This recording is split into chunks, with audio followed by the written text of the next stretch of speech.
Hello everyone, and welcome to the Homester Home Services App. In this quick tutorial, we're going to show you around the app and teach you everything you need to know about using Homester. Here, on the home screen, the main feature is the Home Services tab.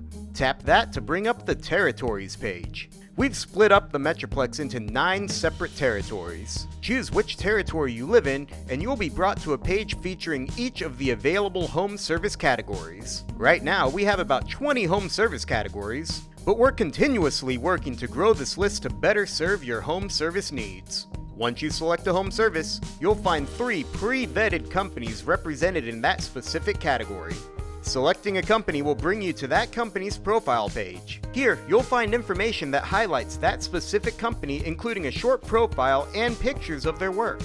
On each company's profile page, you'll have the option to either call them directly, visit their website or Facebook page, or even submit a work order directly to them.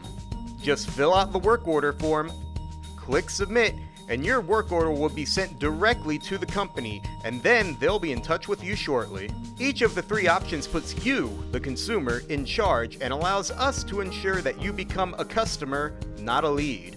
And that is how you use the Homester Home Services app. Thanks for watching, and welcome Homester.